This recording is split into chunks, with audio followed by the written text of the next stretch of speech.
महाराष्ट्रातील ताज्या घडामोडी पाहण्यासाठी आजच आपल्या न्यूज 15 मराठी या चॅनलला यूट्यूबवर सबस्क्राईब करा.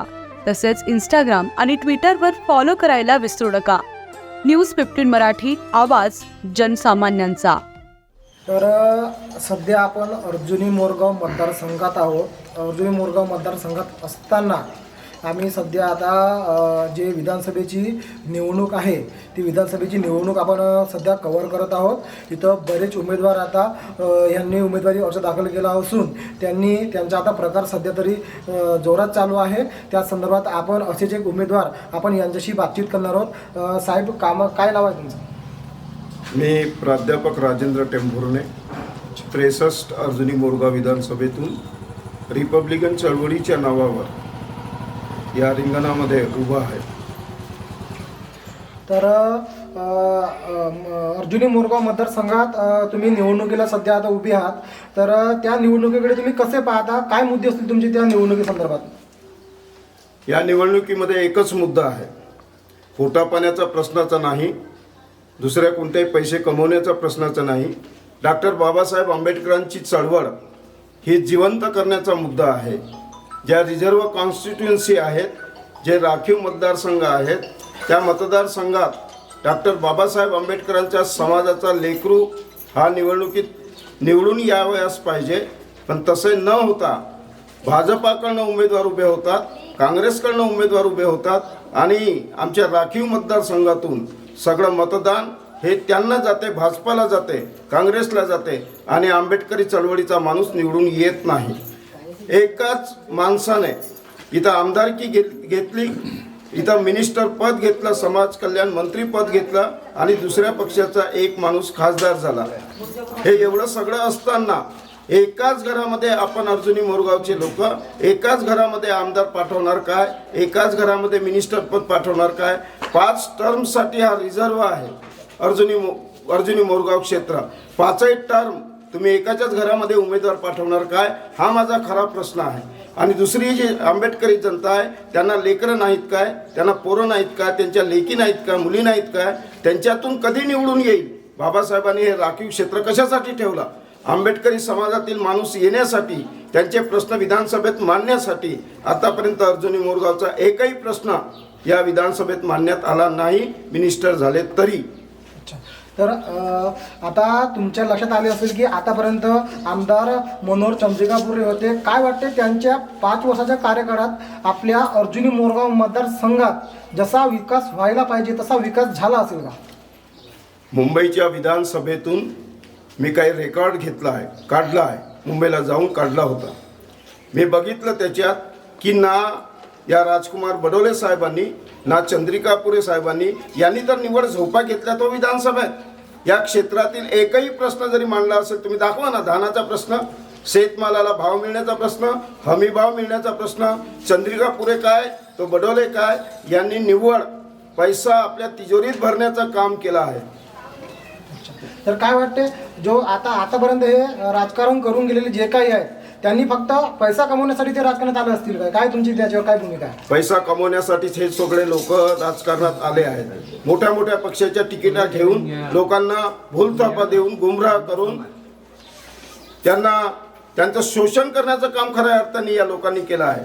आता अर्जुनी मोरगावची क्षमता जे काही जनता आहे त्यांनी सक्षमपणे यांचा विरोध केला पाहिजे आणि नवीन रक्ताच्या, आंबेडकरी रक्ताच्या लेकराला त्यांनी या निवडणुकीत निवडून दिलं पाहिजे. कारण मी या निवडणुकीमध्ये उभा आहे प्राध्यापक राजेंद्र टेंभुर्णे एकाच कामासाठी, डॉक्टर बाबासाहेब आंबेडकरांचा रिपब्लिकन पक्ष जिवंत करण्यासाठी. आता तुम्ही तुमचा आता सध्या प्रचार चालू आहे. तुम्ही त्या प्रचारार्थ काय सांगाल? तुम्ही जे काही तुमचे विरोधक आहेत किंवा जे काही आता मोठे पक्ष आहेत त्या पक्षांना तुम्ही काय काय आव्हान द्याल नेमका? या अर्जुनी मोरगावच्या लढाईमध्ये मला दिसत आहे की प्राध्यापक टेंभुर्णेची डायरेक्ट लढाई आता बडोले साहेबावर होणार आहे.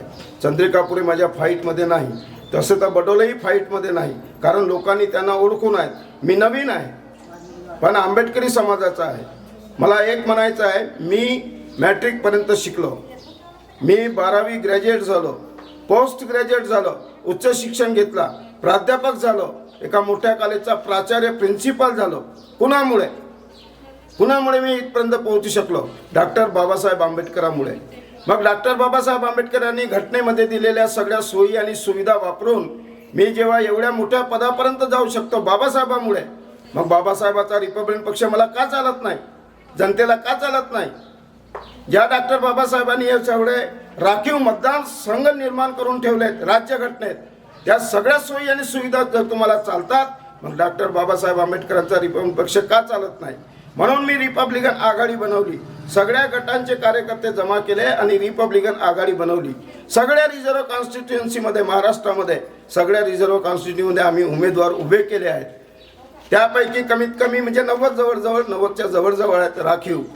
त्याच्यातून कमीत कमी 25 जरी आले निवडून, 10 जरी आले निवडून, 5 जरी निवडून आले तरी डॉक्टर बाबासाहेब आंबेडकरांची चळवळ जिवंत होऊ शकते. भाजपातून आपण लढून बाबासाहेबाची चळवळ जिवंत करू शकत नाही. काँग्रेसमधून लढून बाबासाहेबाची चळवळ जिवंत करू शकत नाही. बाबासाहेबाची चळवळ ही रिपब्लिकन पक्षातूनच होऊ शकते.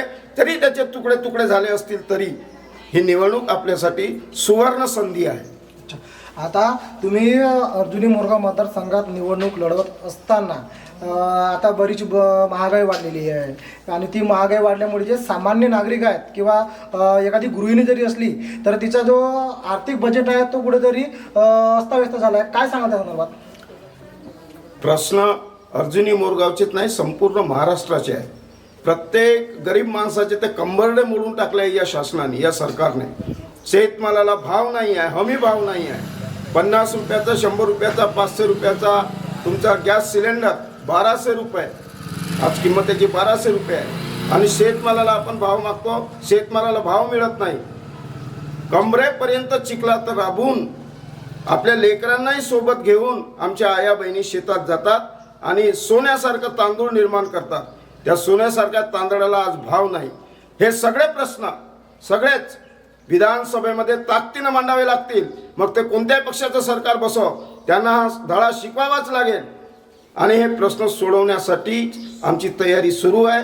आणि मी जर विधानसभेत गेलो म्हणजे निवडून आलो तर या शेतकऱ्यांचे, शेतमजुरांचे, बेरोजगारांचे, उच्च शिक्षित लेकरांचे, नोकरीचे प्रश्न, भ्रष्टाचाराचे प्रश्न, सगळे प्रश्न मी मांडणार, ताकदीनं मांडणार. हे नाही मांडू शकले ज्यांना तुम्ही निवडून दिले ते.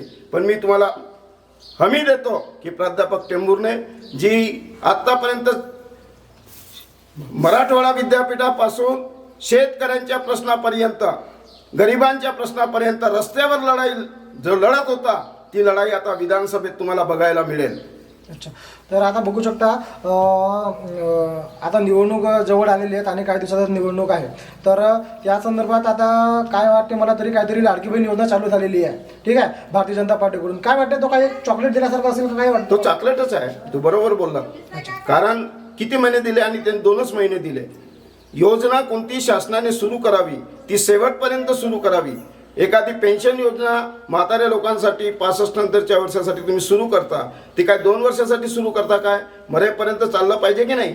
मग बहिणींना सुद्धा 1500 काय होतं? हे चॉकलेटच आहे. तुम्ही बरोबर सांगितलं. हे चॉकलेट चावून चावून आमच्या आया बहिणी या सरकारच्या कमरेवर फेकून मारणार या निवडणुकीत. अच्छा, तर हे होते प्राध्यापक Tembhurne sir, Rajendra Tembhurne sir. News 15 मराठीसाठी साईधर आमटेके, सुधीर सिवनकर, अर्जुनी मोरगाव, गोंदिया.